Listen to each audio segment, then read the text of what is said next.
Welcome to RCAM. I'm your host, Ryan, and thank you for tuning in today. So, today we are going to talk about this bombshell Lauren Southern dropped out of nowhere about allegedly getting sexually assaulted by Andrew Tate. We will also discuss Nazi Elmo. Because apparently Elmo's Twitter account got hacked. So we'll talk about that. And we'll also talk about Chip and Joanna Gaines, popular Christians who have a show where they often rebuild and remodel homes, suddenly support two homosexuals carrying with two children. So we'll talk about all that more today on RCAM. If you like this content, please like, share, subscribe, and click that notification bell to stay notified every time we go live. And we go live every Tuesday through Saturday at 9 p.m. Okay, sweet. So we got a lot to discuss. Quite a bit actually. So um let's see here. Let me just make sure everything is copacetic. We are good. We are firing on all cylinders. I think, yeah, we're good. We're good. All right. Excellent, excellent, excellent. Okay.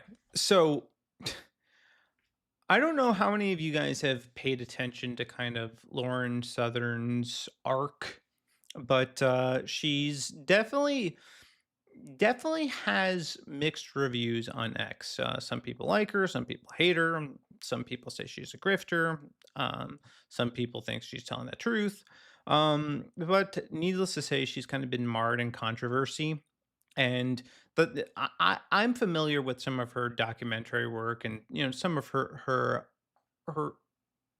videos on YouTube, but I'm not somebody that I would say closely has followed her the entirety of her career. I maybe in the last 2 or 3 years I've followed some of her stuff, but the last thing I do remember is her being implicated with Lauren Chen during the whole Russia spy thing. So, for those of you who are unaware, Lauren Chen started with her husband Liam a company called Tenant Media, and they were building this media company. And I was happy for them. I thought it was great, and they started getting some pretty high profile talent. One of those people being Lauren Southern. Others included Matt Christensen and Tim Pool, Dave Rubin, among other people that contributed to Tenet Media.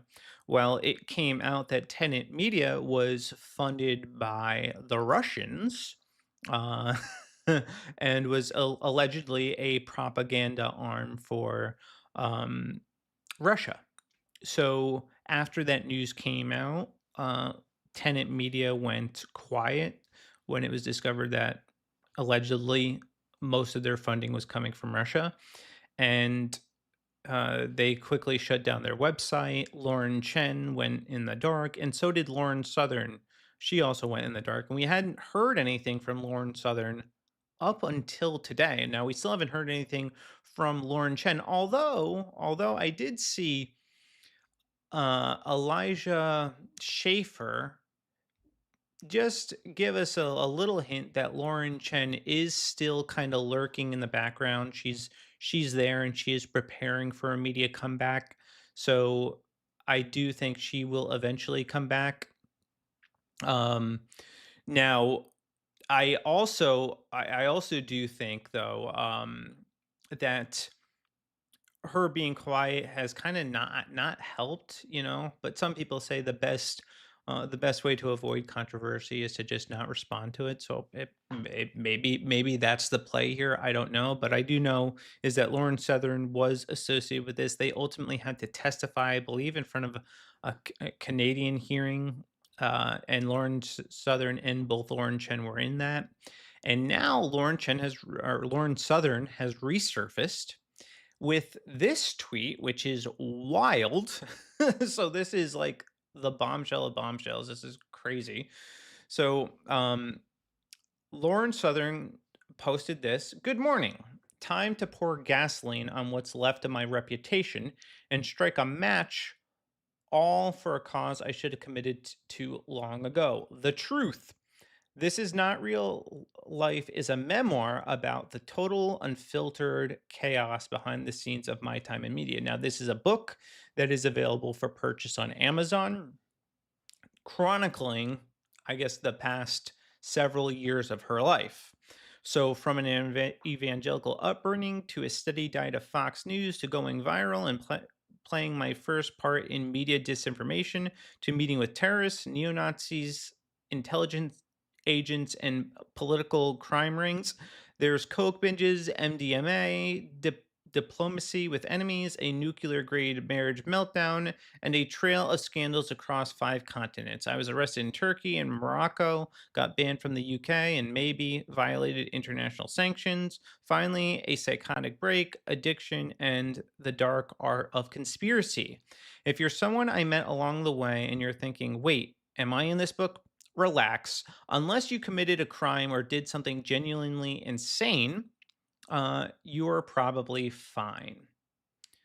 If anything, I'm the one under the microscope. I still have no idea how much trouble I'll be in with the government, let alone everyone else for publishing this. I guess we'll find out. No, I won't be doing interviews. Don't ask. I wrote this book to claw my way back to reality. I hope it helps you do the same. With nothing but love, Lauren. And she links this book on Amazon. Hold on a second. I'm going to pull it up off screen just to make sure none of my personal information is in the cart. We're good. Okay. All right, so yeah, this is not real life, a paperback, and I guess it's selling for $14.99 for a paperback, $25 for a hardcover, and yeah, so this is her memoir. Now, some people are already calling her a grifter, and some people are saying far worse things. And I do have a tweet that because she does release an excerpt of this book. So she said, I decided to publish a few chapters of the book for free as I did not write them to profit off their contents. I wrote them because they are part of my story. Now, it's very interesting that she decides to release uh, this part in the book, these certain chapters, because one of them I do think is far more controversial than the rest, and it's chapter 11, which introduces us to Andrew Tate. And I'll read you a snippet of that chapter, and then we'll read the entire chapter itself, and then we will talk about it because it is crazy. Hold on a second, let me pull up the tweet. Let's go down here. All right, so here is a snippet from the book. I'd rather not give a detailed account, so I'll keep it simple. This is Andrew Tate, she's referring to, carried me back to a hotel room and asked me to sleep beside him. I said yes. I was incredibly intoxicated. And some part of me convinced myself that because he was Tommy's friend, Tommy Robinson, he wasn't particularly dangerous. It was a poor decision, but it happened. He kissed me. I wasn't expecting it, and I wasn't looking for it, but I kissed him back briefly and then told him I wanted to sleep. I was extraordinarily tired. He wanted to go further. I said no very clearly multiple times, and he tried to pull his hands off me, and I tried to pull his hands off me. He put his arm around my neck and began strangling me unconscious. I tried to fight back. He repeatedly strangled me every time I regained enough consciousness to pull at his arms. I'd prefer not to share the rest. It's pretty obvious. Wow. So she is stating, and this is all allegedly because, we don't have anyone really to corroborate this. This is just her word. This is her story. This is not me saying Andrew Tate is guilty of doing this. This is not me saying he's not guilty. Okay. This is just me presenting to you what she said. Okay. And she alleges that he did this. And this is actually similar to other accounts that other women has shared of him strangling them. Do with that what you will. But it does not look good. It does not look good at all. Now, some people are calling her testimony into question because Lauren Chen allegedly slept with Destiny, and I do think that is pretty much confirmed. At least that's, I mean, a well-established rumor. I haven't actually seen the receipts for myself to be able to confirm that that is true or not, but I do think it seems pretty likely. At least a lot of people I trust in media are saying that happened. Um, so that does indicate to me like a poor lapse in her judgment if you're going to sleep with that creep. But regardless, if what she's saying is true, that is horrendous. I mean, that is really god awful. So there's that. And I shared this tweet, man, and it's like, I think at like a quarter million views now. Yeah, 254,000 views. Um, and there's a lot of people weighing in on this. And like I said, some people think she's guilty. Some people think this book is another grift. It may very well be. I'm not. I don't know. Um, or it might be the truth. I don't know. So it needs to be corroborated. Now, a lot of people are saying that, why didn't she go to the police after this? Now, there is another part in the book. I haven't read through this whole thing, so I mean, the whole, I guess, chapters that she shared, but I did stumble across that one just kind of browsing it. And she does mention somewhere that she did go to the UK police afterwards and they didn't believe her. So, I mean, if that's true, then I mean that kind of sucks for her that they didn't believe her. And then she, I guess, shared at one point that she does confront Andrew Tate about this. So let me see if I can find that tweet real quick. I cannot. That's okay. Well, we'll read this chapter 11 because it's pretty eye opening, and then we'll talk a little bit more about it. All right. So chapter 11. So this is on her Substack. So it was kind of my fault. I can trace every moment I had the opportunity to turn things around right up until the point when everything went wrong. The truth is, I could have said no to that strange business meeting overseas, at least until I had more information. I could have refused to go to the club until my friends were with me. I could have turned down the drinks. With whatever little sense I had left, I could have said no to what I foolishly thought was a harmless cuddle when I had no intentions of going any further. But honestly, I'm not sure it would have mattered at that point. This wasn't a case of mixed signals or intoxicated blurred lines. I fought back. I was pleading. I just didn't realize there was a point of no return, a moment where my voice would no longer have any power. I'd rather not give a detailed account, so I'll keep it simple. He carried me back to, and we did read this before, we'll read it again. He carried me back to the hotel room and asked me to sleep beside him. I said yes. I was incredibly intoxicated, and some part of me convinced myself that because he was Tommy's friend, he wasn't particularly dangerous. It was a poor decision, but it happened. He kissed me, and I wasn't expecting it, and I wasn't looking for it. But I kissed him back briefly and then told him I wanted to go to sleep. I was extraordinarily tired. He wanted to go further. I said no very clearly multiple times, and he tried to pull his hands off me. He put his arm around my neck and began strangling me unconscious. I tried to fight back. He repeatedly strangled me every time I regained enough consciousness to pull at his arms. I'd prefer not to share the rest. It's pretty obvious. I mentioned it before, but once again, am reminded how deeply I used to believe in that naive, almost cartoonish version of life, where I was the main character, nothing truly bad could happen, and danger didn't exist as long as you played it smart. I held on to a teenage, radical, anti feminist idea that men weren't a real threat unless you. This I'm not too fond of this little snippet right here, unless you let them be the one. I had experiences before where I set boundaries and they were respected, where a night ended with a cuddle, maybe a kiss, and that was it. No pressure, no problem. Once or twice, I'd even crash in a male's friend's hotel room or at their house after drinking without the slightest concern they'd try anything. The next morning, it was just good morning and hope you're feeling better. I'm not saying these were good decisions. I'm incredibly militant now about never putting myself in a position like that again. But that was my lived experience. That's redundant. That's just our experience. I believed I could take all the risks I wanted and still be fine. I didn't know how to cope with the that belief belief shattered. When I finally faced the real consequences of taking those risks, it broke me psychologically. I cycled through different forms of denial. It took me years to even begin to process it clearly and to take full responsibility for my own behavior. It's easier to convince ourselves that evil completely ensnares us without any willingness on our part, but evil isn't always the obvious stuff.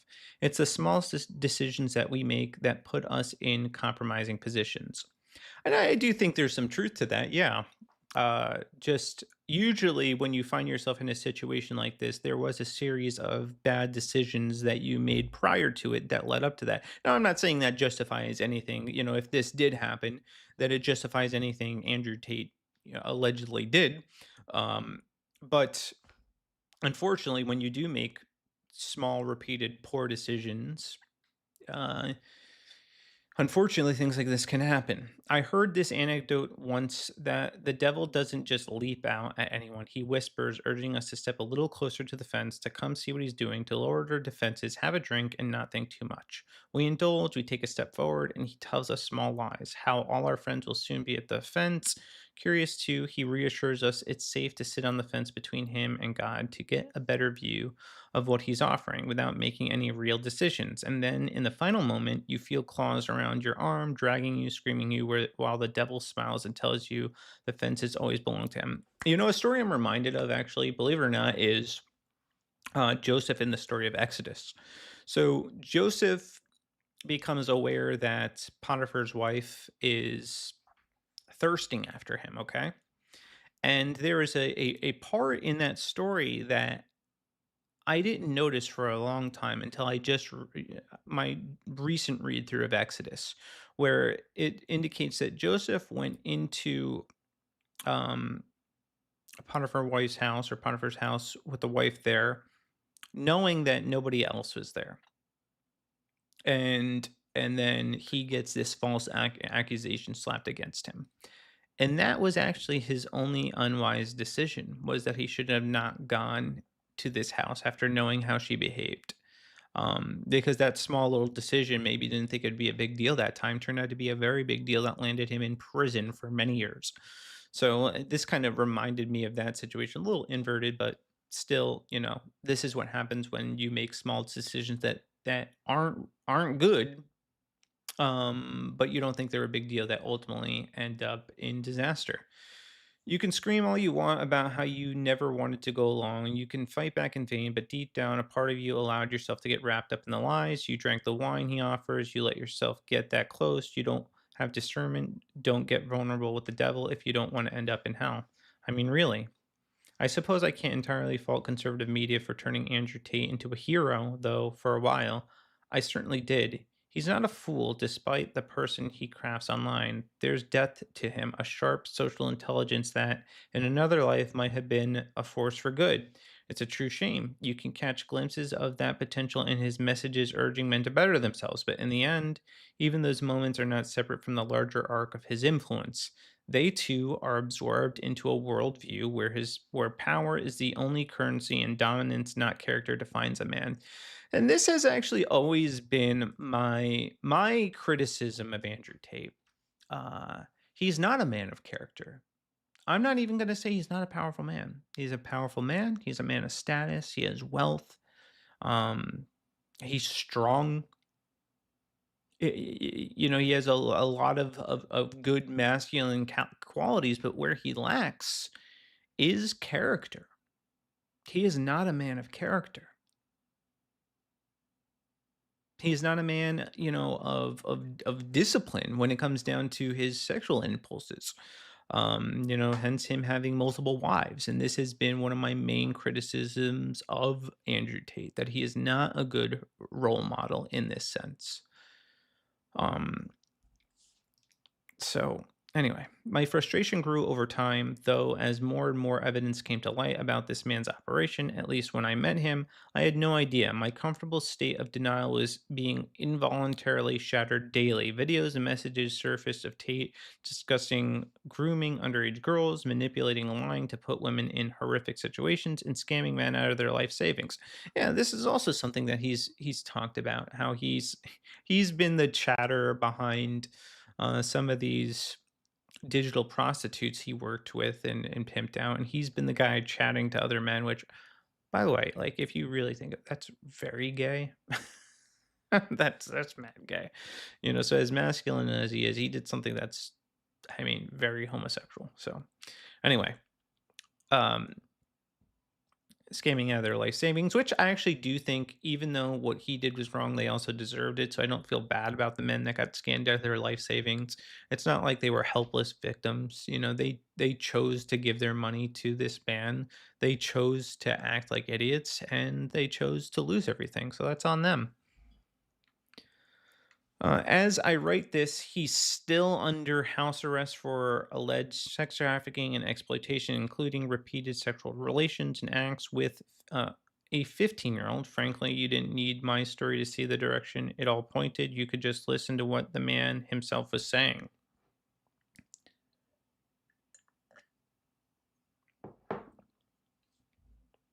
I understand the concept of radical responsibility. Well, women have freedom now. They can make choices that put them in danger or compromise them. Oh well, you asked for this, ladies. Fine. So be it. Blame the women.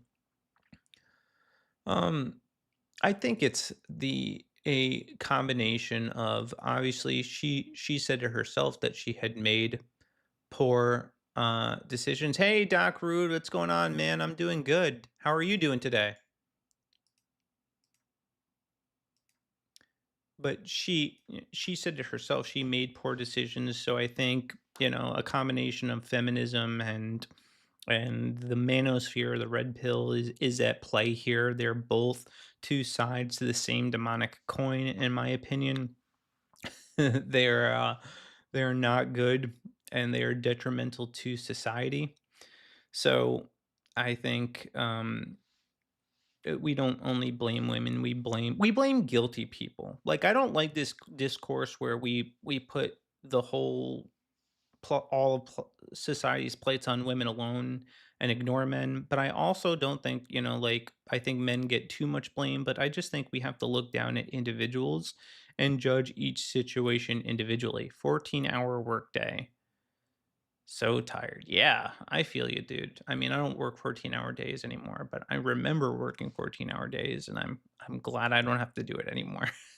I'm really glad I'm out of that world, man. But I do hope that you can get some rest, dude, and just relax and unwind toward the end of the night. Although maybe this channel is probably, it's not relaxing, relaxing because we're covering news, but um, yeah, and yeah, I hope you get some rest, dude. Um, so back to the article. So what I don't understand is how the right-wing media in particular could make a hero of this man after all the evidence of his character has been released.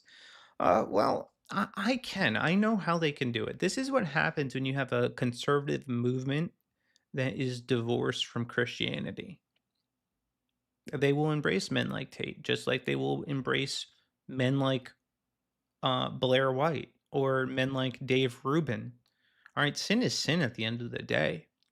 All right, and once you have conservatives embracing sin in any capacity, it's a recipe for disaster for the movement. So, like, we can point at Andrew Tate, as being a villain, and I'm not saying he's a good guy. He's definitely a villain. He's not a good guy. He's a man of poor character. But there are also a ton of other people in conservative media that are embraced that are also men of bad character and women of bad character. They propped up Ashley St. Clair. She was having sex out of wedlock with Elon Musk. They propped up a bunch of these girls that participated in calendar gates. Um, they propped up Dave Rubin. They propped up Blair White. You had some conservatives campaigning for, what's his name, Caitlyn Jenner. for governor in California. So the conservative movement has problems because they stopped trying to conserve the traditions this country was founded on, which by the way is the Bible, and embraced basically, you know, liberalism 10 years ago is what they've done. Most conservatives don't even come out against same-sex marriage anymore. They've embraced it, and I think that is a huge issue. So you have a conservative movement that's not really actually conservative. Uh, so anyway, conservatives even just 100 years ago would have strung up people in the streets for less than what Tate brothers do on any given weekend. Men then understood that part of building a strong society is protecting people, especially young women, from predators and pimps. Yeah, that's true. And we also did, by the way, like have women that weren't sleeping around and women that weren't prostituting themselves out on pornography websites. And I'm not saying that's something Lauren Southern did. I'm just saying that's the state of of the world today, is that you have women that are no longer virtuous either. Um, Men then understood that part of building a strong society is protecting women, especially young women, from predators and pimps. Instead, we got a bunch of self proclaimed conservative men who would drag themselves naked across broken glass for a chance to serve up softball interviews with a man who's facing nearly 3 times as many charges as Hunter Biden ever did, each of them far more serious. Can you imagine if Democrats had said even a fraction of what was said in his Hustler University video? Yeah, I mean, that is true. You did have conservatives tripping over themselves to interview Andrew Tate and give him these softball interviews and not take him to task on some of the damaging things that he said. Primarily, too, the guy's a Muslim. So I mean, what really does he have to offer the conservative movement other than being physically strong? I I don't get it. He's just a degenerate man. All right. He just is. That's just the reality. We got a library of damning Tate footage. Epstein never even gave us that much to work with. Well, I mean, we don't have that much to work with Epstein because they are covering it up. We know there's thousands of hours of footage of Epstein. At least I'd like to, think, Pam Bondi isn't lying about that, but who knows? But there is footage. We just don't have it yet. But yeah, we do have damning footage from Tate's own mouth, saying pretty horrendous things. Tate literally admitted to moving to Romania because it's easier to get away with crimes. When it comes to conservative media's reaction, it was willful ignorance in pursuit of fame and money. Nothing short of that. And I do believe that. I do believe a lot of the people were platforming Tate just just to uh just for the clout. Just to grift off of him is what they were doing. A lot of people received a lot of money and attention to pick a side and cover up what they certainly knew to be morally rotten behavior, if not significant criminality. Now, I want to go on record and say that I always was took a nuanced approach with Tate. I never said he was innocent. I haven't even said that he's guilty, because that has to be proven in a court of law. So I'm not going to do that. Now it looks bad for him for sure, but I have always said that he's a man of poor character. I like, that he advocates for personal responsibility and to be a strong man. Those are good things, but there is a lot of things about his moral character that I think are wrong. Like he's fine with cheating, and he's fine with taking on many wives, and sleeping with as many women, and he has what I would describe as a childish vision of masculinity. He is what a 16-year-old would imagine is what it means to be a masculine man, when a truly masculine man is more rooted in the behavior and character of Jesus Christ, who demonstrated meekness, which does not mean weakness. It means power, basically power reserved and used at appropriate times. So Jesus was the peak example of masculinity, not men like Andrew Tate. He is a childish form of masculinity. All right. Oh, don't forget the fear. A lot of influencers had been to that compound. A lot of people with high public profiles had been involved in that business. I didn't even realize how bad things were, how deep the rot went in the media space at this point. No matter, I had no intentions of getting into it. How embarrassing was it that I ended up in that situation in the first place? Who was I to blame conservative media figures for lionizing Tate when I had my own failures as a self proclaimed conservative media figure under my belt? Not to mention, I'm sure I conducted a few softball interviews of my own. In my first draft of this section, I brushed over this entire experience, of course, the same thing I did all those years ago. It didn't happen, I told myself. In fact, Andrew and I were on great terms. We were still talking over the WhatsApp. That's bad, all right? If you're trying to sound credible, you should yeah, I would not be having any positive interactions with this man whatsoever. He was asking to visit me. I had no intention of allowing that to occur, but I humored him to preserve my own sanity or maybe further my own delusion. I wasn't sure. In the end, I thought it didn't matter. All I knew was that I was going to let myself care about it too deeply, so I acted like I didn't. Cognitive dissonance makes people normalize the absurd, as if mentally reclassifying the event afterward can restore some illusion of control.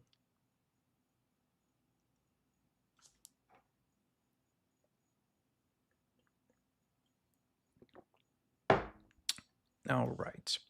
I didn't allow myself oh, wait. The last conversation we had in person consisted of Andrew telling me I'd better not tell the press about what he'd done as I packed my bags to rush out of my hotel. I told him not to worry. I was the girl against feminism after all. I couldn't be doing that. I'd spent so long fighting the idea of victimhood on ideological grounds that, of course, I would ignore my own on those same grounds. It wouldn't be very helpful to the cause or my career for that matter for me to become exactly what I criticize a victim, worse, a woman, a woman, victim of a man, one who literally did everything wrong. Why was I out drinking in this strange country with strange men? What did I expect?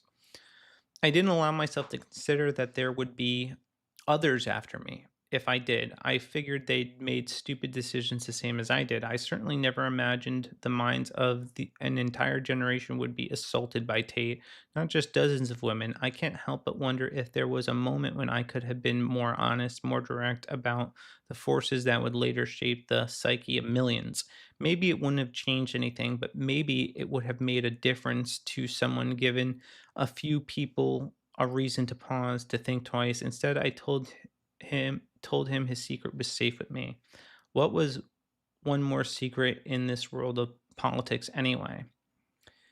Man, it is disheartening to me that this world of politics is as ugly as it actually is. You know that the conservative movement too is largely infested with these charlatans. And I'm not excluding Southern from that too, because she claimed to be conservative, but by her own admission, she was engaging in acts that are very non-conservative. Okay, very against conservatism. Sex outside of marriage is one of those things. Going out and drinking with men it's just unwise. And this is why, guys, I will always point back to the Bible. You follow sound biblical advice, you will not find yourself in situations like this. You just won't. Uh, okay. Where did I leave off? Breaking the act, stating what he did is wrong at the very least. All right. It took a few weeks before my denial was slowly replaced by a smaller but persistent sense of guilt. Guilt that I was setting up others for failure. Even if I could take responsibility for my own mistakes, I knew his actions weren't mistakes. They were calculated and intentional. I finally cracked and texted him, breaking the acts, stating what he did was wrong, and at the very least, he needed to understand that so he wouldn't treat others the same way. Of course, I knew he already knew this, but I also felt I would never go to court. I didn't believe in punishing anyone over such a serious accusation without overwhelming evidence. I wouldn't have believed another woman who made these exact set of claims. In fact, I would have torn myself apart I wouldn't have been able to survive my own scrutiny. I made too many decisions that indicated, at the very least, reckless irresponsibility. I'm at least, I'm, you know, she does seem to be taking responsibility for what had occurred. It's not like she's saying she's completely putting all the fault on Andrew Tate. She's goes back to saying that there is a lot of bad decisions she made leading up to this. As for holding him to account publicly, good joke. I already knew how that would go. Whether a crime had been committed would be a secondary concern. The real question would be whether I was the kind of person who deserved my fate. Every failed relationship, every poor decision, every moment of bad judgment would be discredited under a microscope. For Tate, hiring a PR firm and weaponizing influencers, especially those whose reputations are tied to yours, to discredit potential claimants is just the cost of doing business. Best case, my story gets hijacked by some slick HBO showrunner with a savior complex repackaged into a glossy docudrama where the women are written as if they got no internal monologue, idiots, victims of hyper captivating men. The outcome was painfully obvious, especially with the amount, man, this is a long chapter, the amount of money and blackmail at play. People get killed over this sort of stuff, and I'd been privy to conversations with powerful people that implied as much. My brief confrontation was less about justice and more about easing my own guilt, the guilt of knowing I was embarrassed by my own behavior in that situation, and that given the choice, I would absolutely stay silent for the sake of the cause, perhaps even more so to preserve my own sense of control to avoid the reputational bloodbath I'd feared. I guess this is the real world, I told myself, and I'll be damned before I admitted that I hadn't been prepared for it.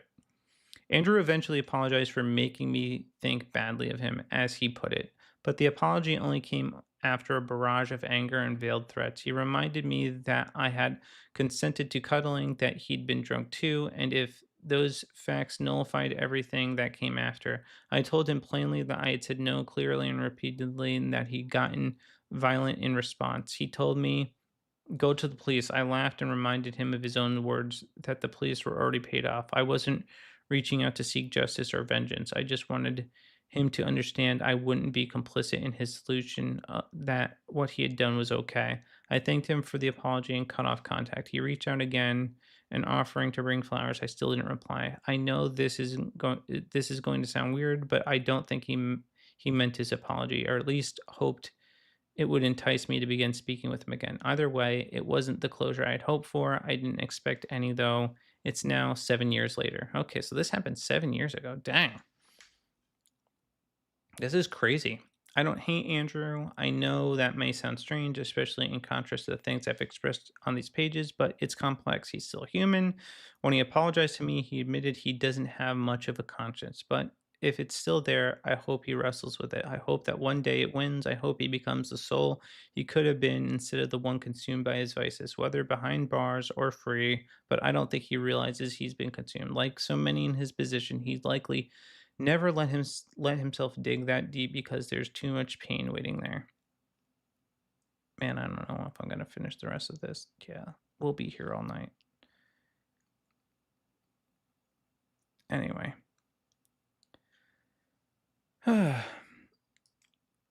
There's a lot to read. There's a lot that could be said about this situation. I don't know whether Lauren Southern is telling the truth or not.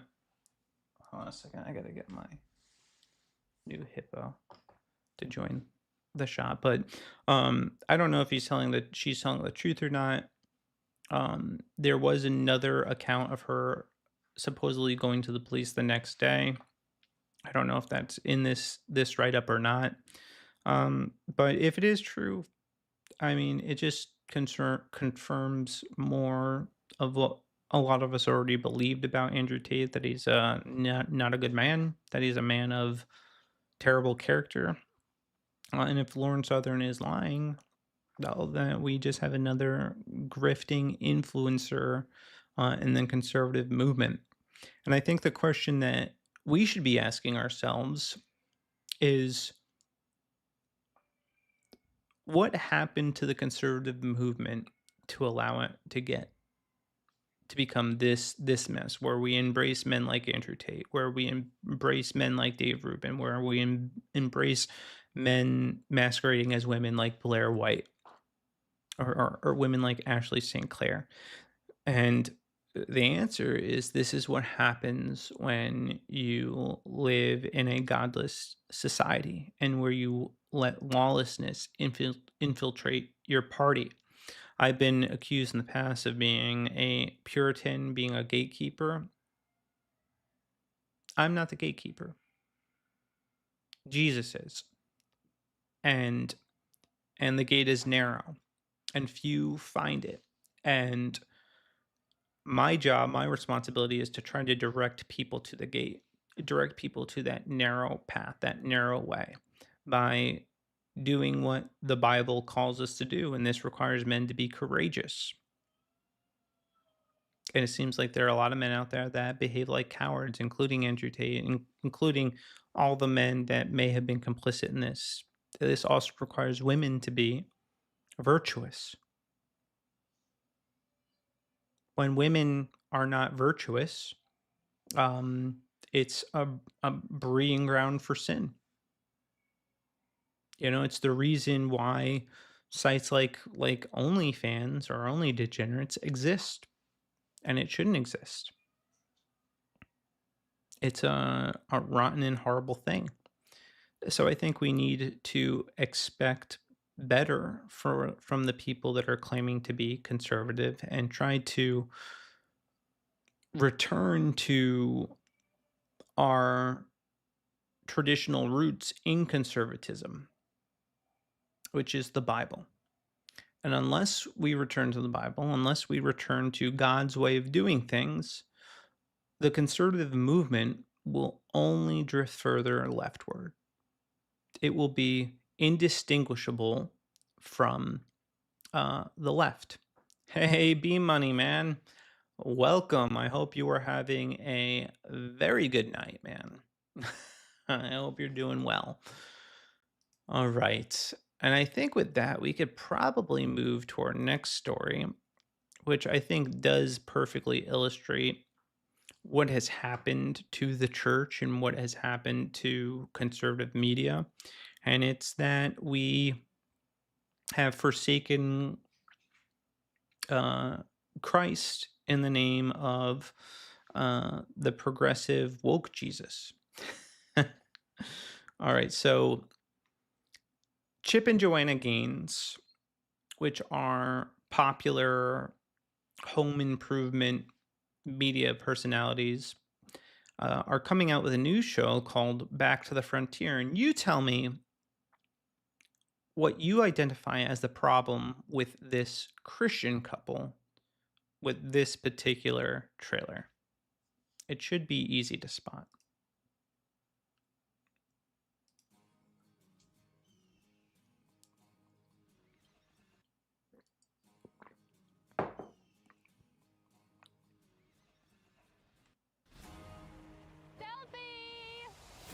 Going back to the frontier is going to be life-changing for all of us. We want to go backward so that we can go forward in the right direction.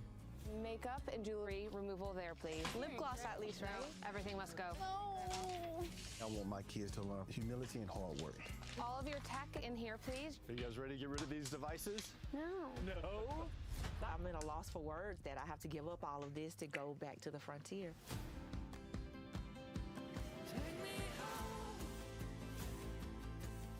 Welcome to your frontier. Oh my God. This is really it. This is all we have. There's only 2 beds. I'm not sharing a bed. Why are we complaining about this? I didn't anticipate it would be this difficult just to find 3 vegetables for dinner tonight. We sit on that? It's the 1800s. This house, the living situation, it's just hard. This is what you have to do to survive. Whatever it takes. 1 out of 3 families fail when they're on the homestead, so we need to work together. I don't miss my phone at all. This type of time out with my boys, invaluable. There are forever lasting memories in my childhood, and I hope this is one of those memories for you. This is what the frontier is all about. Wait till we go home and tell Mom all about our day. Yeah. Now, I don't know if you caught that, But if you did, there's a very clear problem with this being something that is being put out by a Christian couple, and it's the inclusion, you know me, I love inclusion, but the inclusion of this homosexual couple and their surrogate IVF sons. And Chip and Joanna Gaines decided that, it'd be a good idea to have these homosexual men featured in their new show, which I think is wild and just an clear indicator that Christianity, at least modern Christianity, has departed severely from the truth. This is a write up from the Daily Wire. Fans accuse Christian TV star Chip and Joanna Gaines of hypocrisy with new reality show. The fixer upper couple has faced backlash for including a gay couple with children on Back to the Frontier. This is anathema to Christianity. This is directly contradicts what we see in the Bible. What we are taught from the very beginning about how God intended relationships to be. When in the beginning, God created Adam and Eve. He made man in his image and created a female for Adam. And the two would become one flesh. It was a man and a woman, and that's it. There was no other type of union. That is the union that is known as a marriage according to the Bible.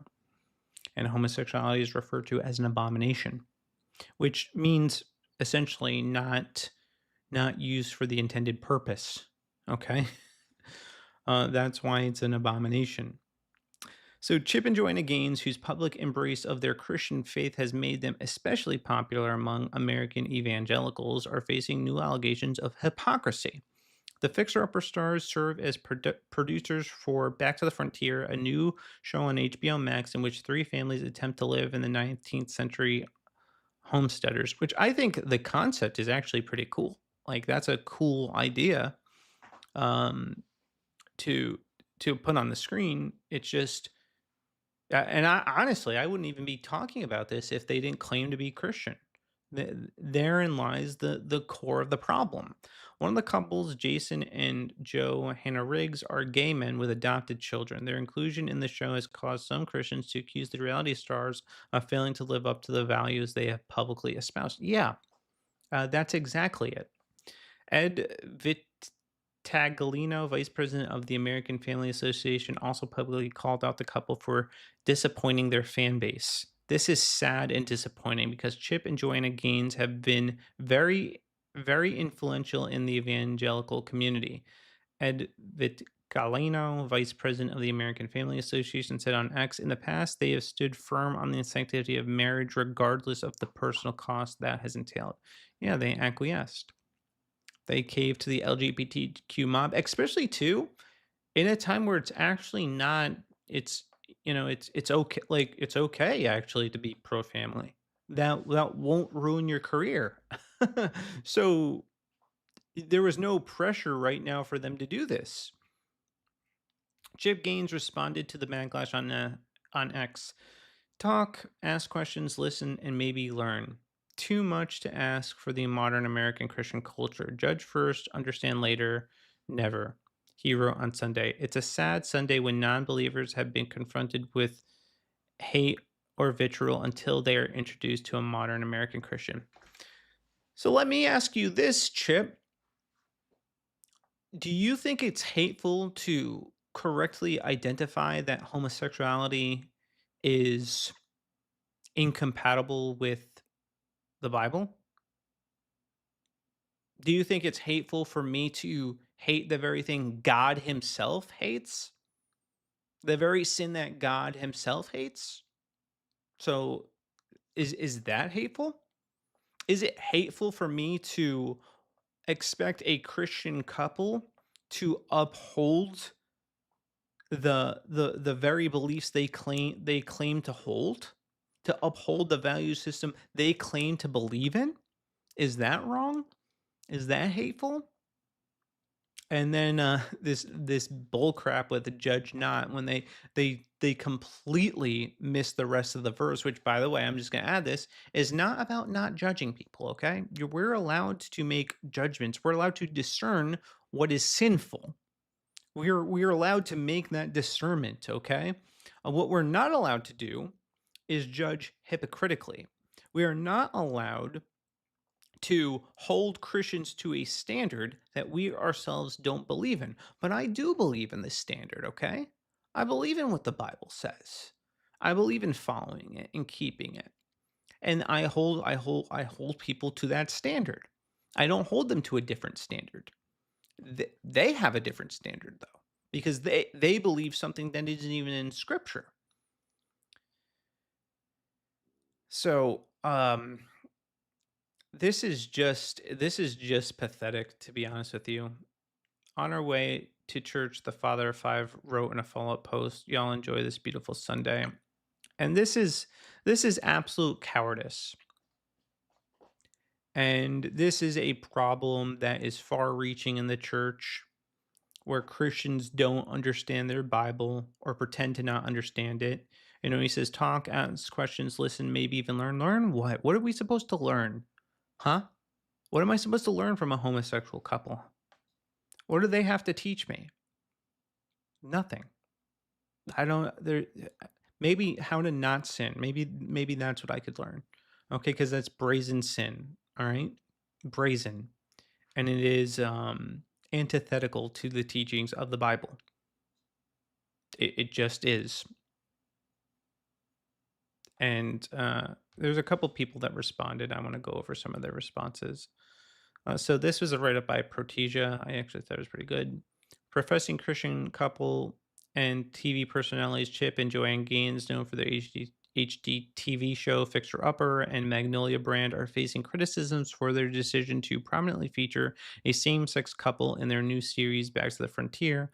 While this is bad enough, a deep dive into her social media history paints an even more disturbing picture. Billy Jack Bronner, a creative director, is married to Sarah Bronner. For years, they struggled to conceive, enduring 3 miscarriages and 1 stillbirth before adopting 4 children. Shortly thereafter, however, they discovered she was pregnant, and the couple welcomed 5 children in under a year.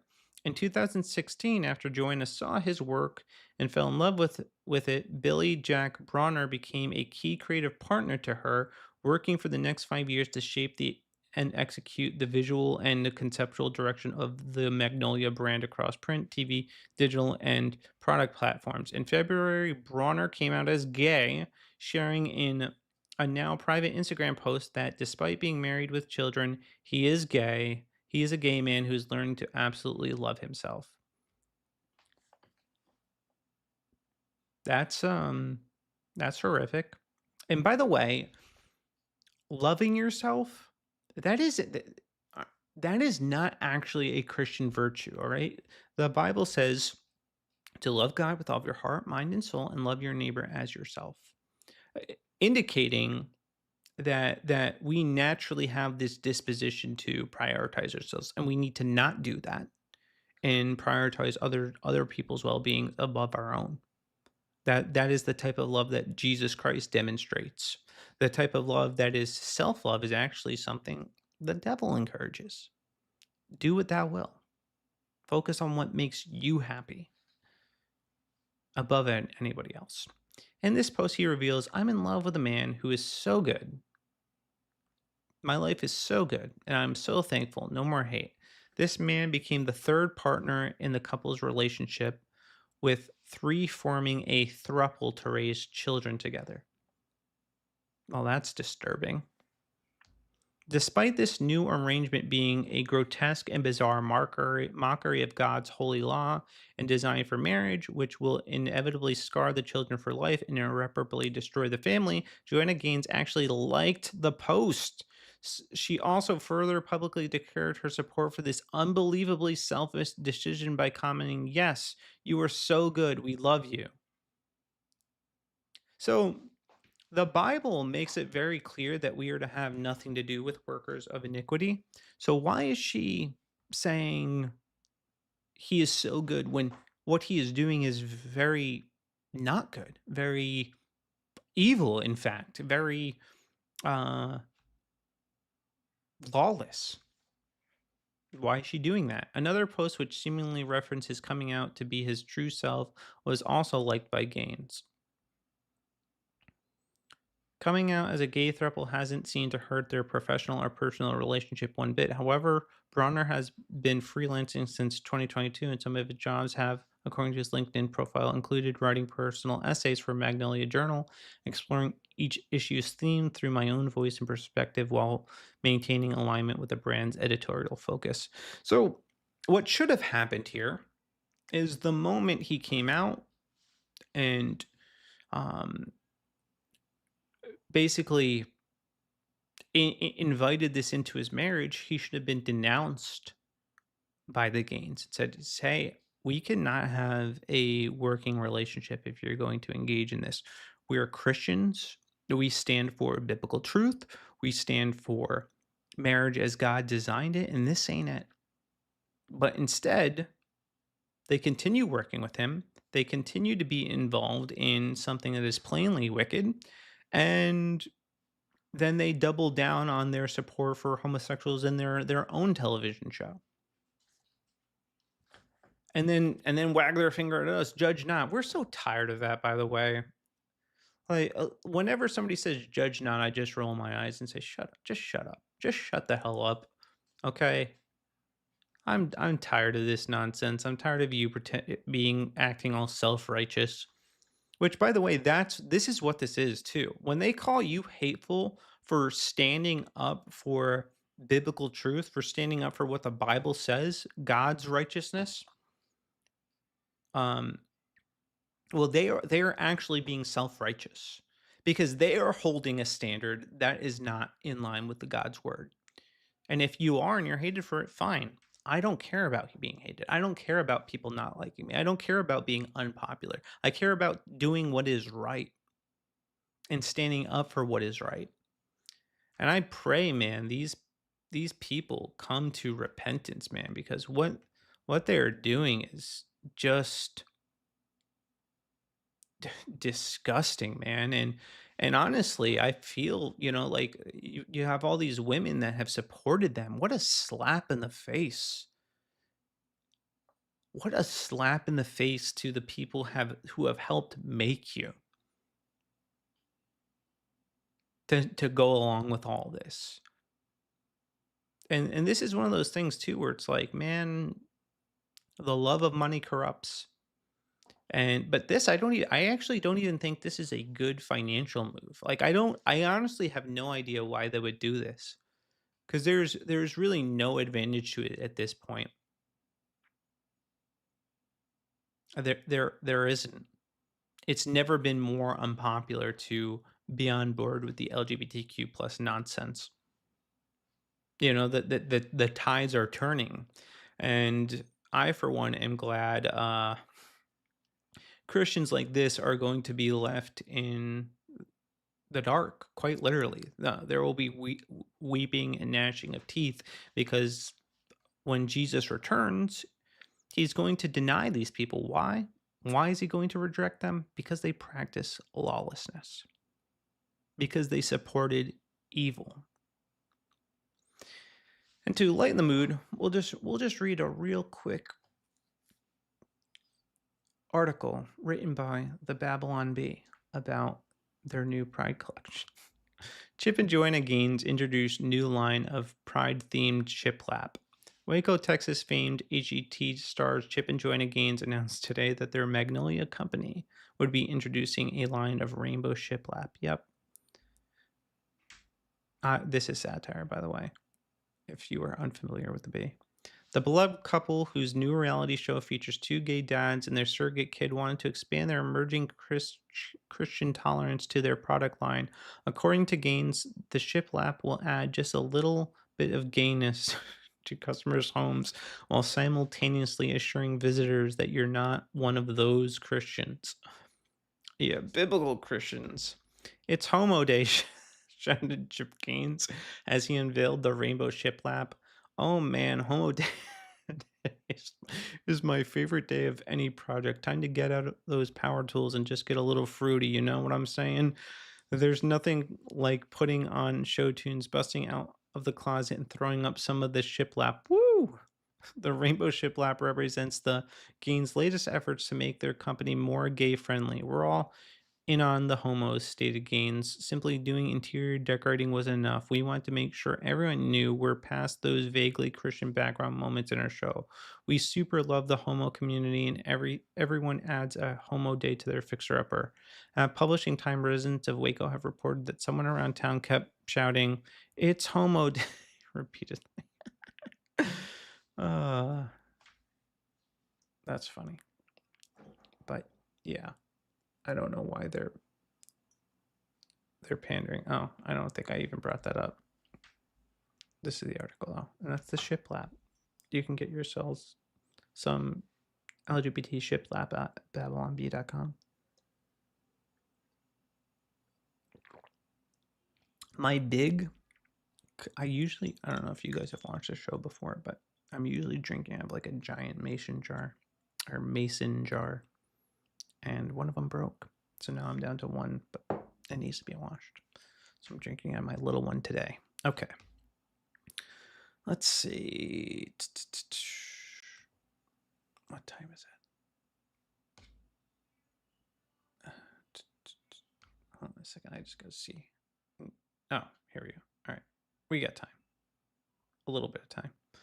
We'll do the Elmo story, and then I think we will call it quits.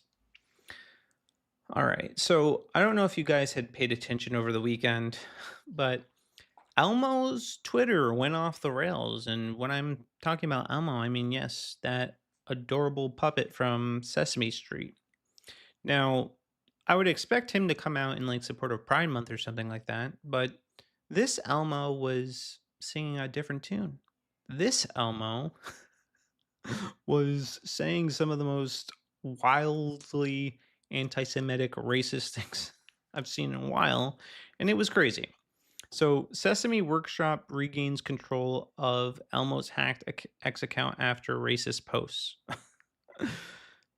So Elmo's X account was compromised by an unknown hacker who posted disgusting messages, including anti-Semitic and racist posts. Sesame Workshop, the nonprofit behind Sesame Street, said, and Elmo said in a statement on Monday. I'll show you some of those social media posts. All right. Wait, that one's out of context. There is context to that one. So yeah, Elmo was on record saying kill all the J word.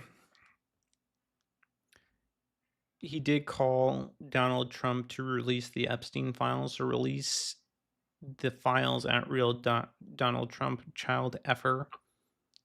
And he also said, Elmo says all Jews should be unalived. F Jews. Donald Trump is Netanyahu's puppet because he is in the Epstein files.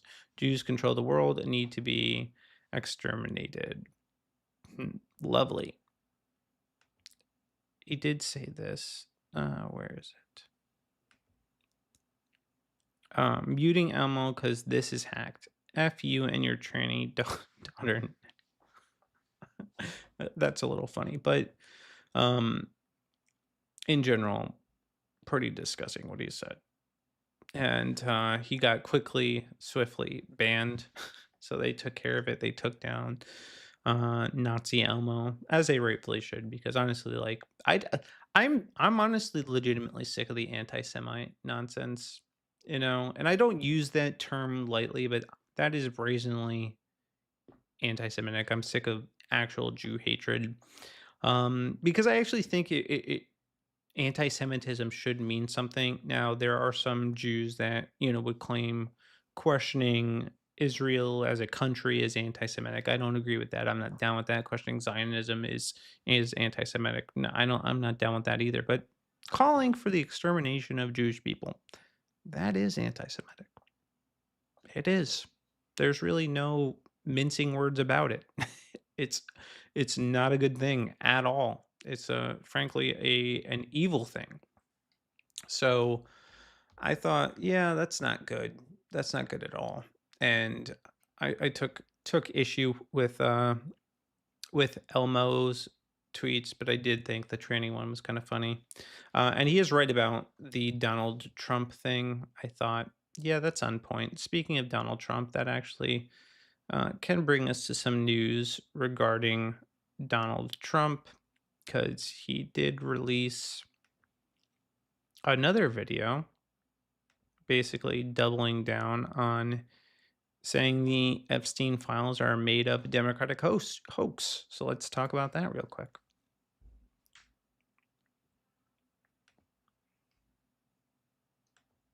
No, she's given us just a very quick briefing, and in terms of the credibility of the different things that they've seen, and I would say that, these files were made up by Comey, they were made up by Obama, they were made up by the Biden, we went through years of that with the Russia hoax, with all of the different things that we had to go through. We've gone through years of it, but she's handled it very well. And it's going to be up to her. Whatever she thinks is credible, she should release. Yeah. Now, I don't know why he would continue to say that this is a hoax because that doesn't really make any. Why would they make a hoax that made them look bad too? Because it's not like we were asking just the Trump administration to release the files. We were also asking the Democrats to release the files. So that doesn't really square with me, man. It just doesn't. It makes Trump look bad. And now you have Ghislaine Maxwell, of all people, willing to reveal the Jeffrey Epstein client list per the Daily Mail. Sources have informed the Daily Mail that Ghislaine Maxwell, now 63, remains the sole individual in prison in connection with Jeffrey Epstein's alleged underage sex trafficking ring. Yeah. I hope she does. Now, not the person I would hope would break the news, but I'd prefer her than justice be evaded from us again, because that's exactly what's happening.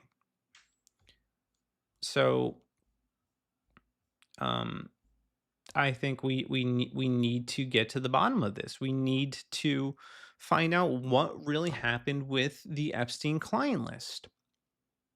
And the Republicans need to stop playing these stupid games. Trump needs to stop playing this stupid game. And whatever the truth is, just put it out there. Because this is going to hurt him bad, actually. This is going to hurt the Republican movement bad. It's going to be an indictment on them. All the positive things that they have done are going to be overshadowed by this one thing, because this one thing happens to be huge, and they want us to move on from it. They want us to forget that it happened. They want us to pretend like we weren't told for the past several years that there's an Epstein client list and that high profile individuals were implicated. They want us to pretend like that never happened. Trump wants to pretend like he didn't even bring this up as part of his campaign. We're not going to pretend. We're not going to stop asking for justice to be served, because the victims deserve it, and we as the American people deserve it.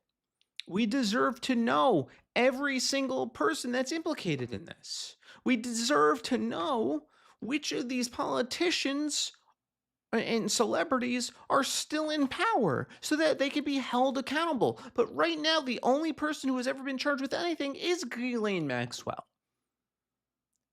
You cannot tell me she's the only person implicated. Her and Epstein are the only people implicated. Give me a break.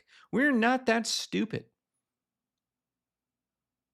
With all the people flying to his island, we're just supposed to believe they were flying there for no reason.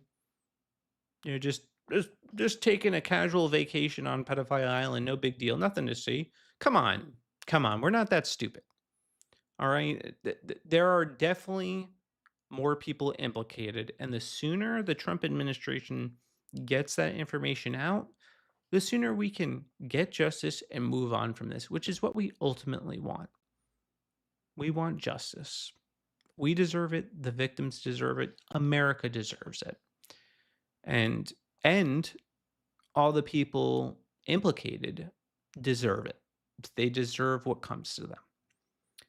And justice is something that as a people is necessary for us living in a land that can't claims to be of the law, claims to uphold morality. And when you don't have justice, I mean, what's the point of laws? What's the point of any of this if you can't get justice when those laws are violated, when people are wrong? And the government's job, at least according to the Bible, is to uphold justice and punish evil. And we have not seen that happen. We have not seen evil punished. And because of that, the victims and American citizens will be deprived of the justice they are due. And that is a truly horrendous thing. Because it's something that we deserve. Okay, let's see here. Oh, speaking of unjust things, I want to cover this story because it's wild to me. Speaking of unjust things that happened, I think this story is particularly relevant. All right, here's the headline. Colorado prosecutors will drop charges against Solomon Galligan, a registered sex offender who tried to kidnap a child from an elementary school after a mental competency test found that he was unfit to stand trial. Don't care, actually. I don't care. I don't care if he is unfit mentally. You don't attempt to be a registered sex offender and attempt to kidnap a child and get away with it. No. Evil is evil, and it deserves to be punished. So for more on this from Fox, they write, all right. Prosecutors in Colorado plan to drop charges against a registered sex offender accused of trying to kidnap a child from an elementary school because he is found incompetent to stand trial. The 18th Judicial District Attorney's Office, which covers Arapahoe County and includes Aurora and Littleton, informed Fox 31 on Friday that it intends to dismiss charges against Solomon Galligan. The 33-year-old faces one count of attempted kidnapping after he allegedly tried to take an 11-year-old boy during recess at Black Forest Hills Elementary School in April 2024. Do we not care about children? Are we a people that don't care about protecting these little kids, man? Are we seriously that deluded?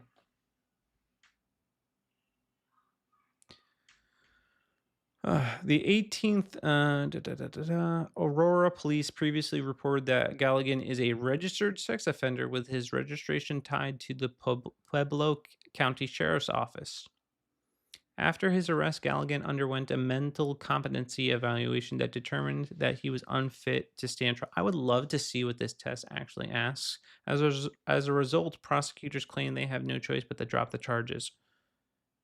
Is that it? Is that all you need to do as a defense to get out of doing evil things? Just pretend like you're an idiot, you're a retard, and get away with it. When a defendant is found mentally incompetent to stand trial and is being civilly committed for mental health treatment, we are legally obligated to dismiss charges per state law, the district attorney's office told Fox News Digital. However, we have until the end of the month to file a formal motion to dismiss. This has not yet occurred.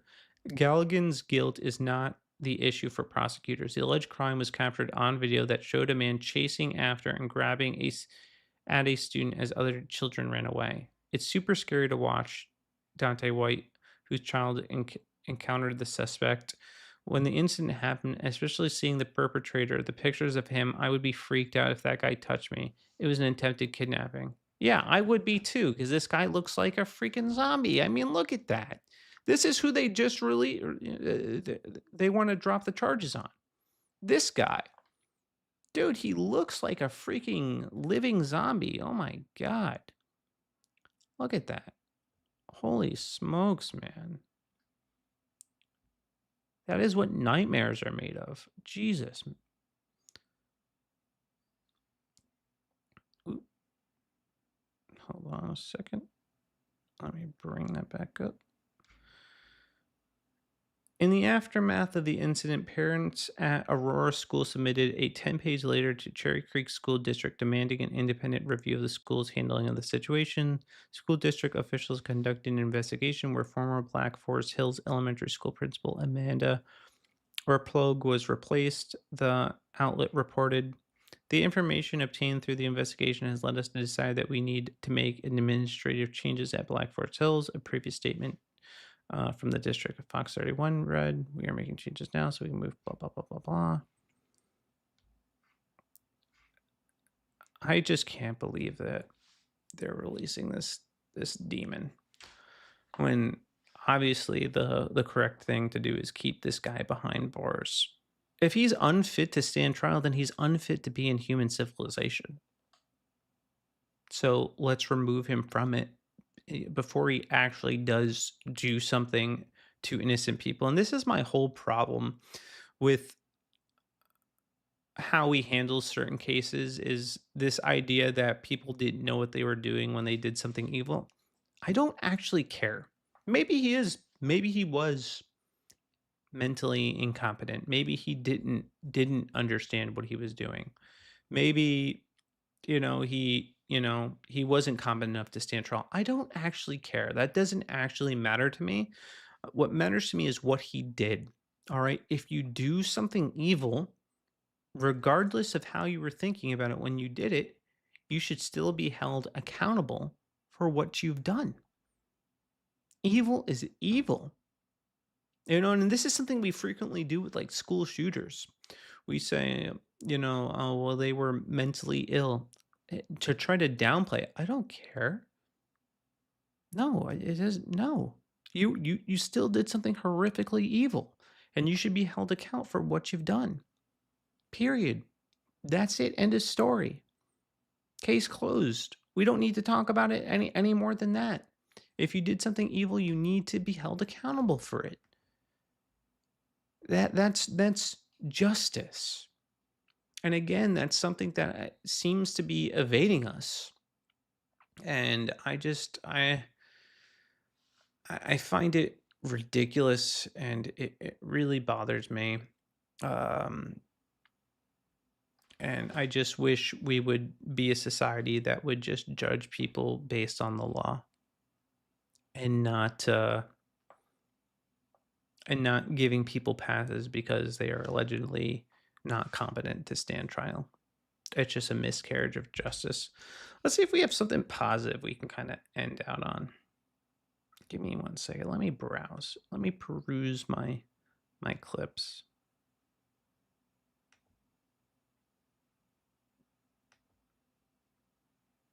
I have a whole segment called People Being Awful, but I've already dealt with enough awful people, so I really don't want to. It's been a heavy news cycle today. Let's see.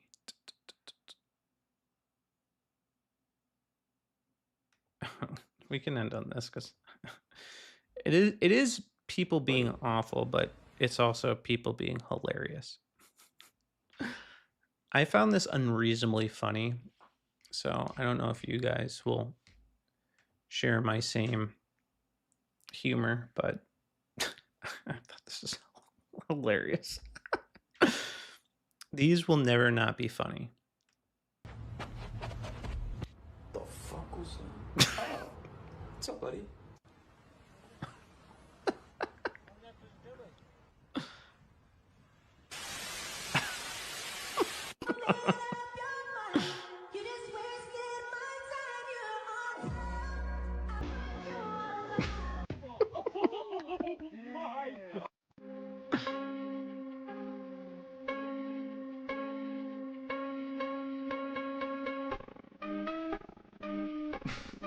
I'm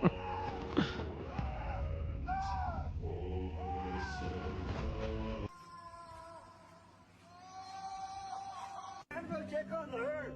Ain't like that last one. You think you can find it? No, for a long time. All right, be safe.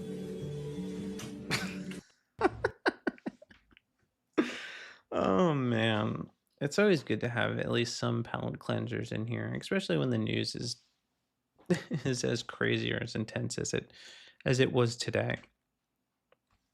Dang, my notifications on Twitter are blowing up right now. Holy smokes!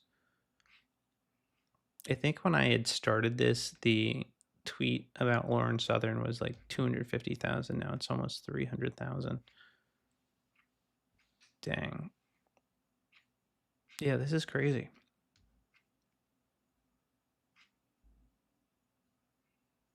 This is crazy. Not shocking considering his history. Oh, Brittany Venti.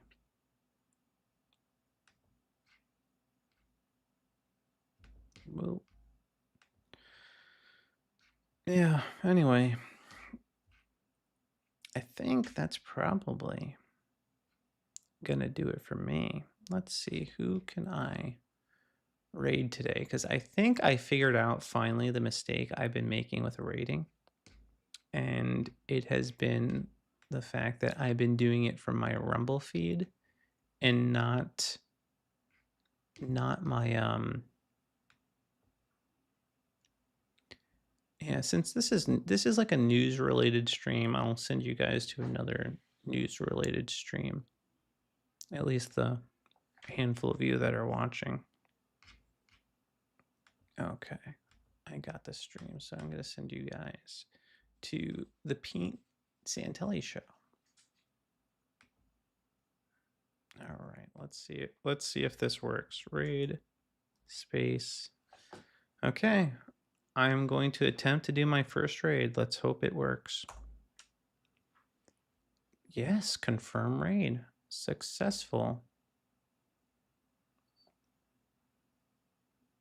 Cool.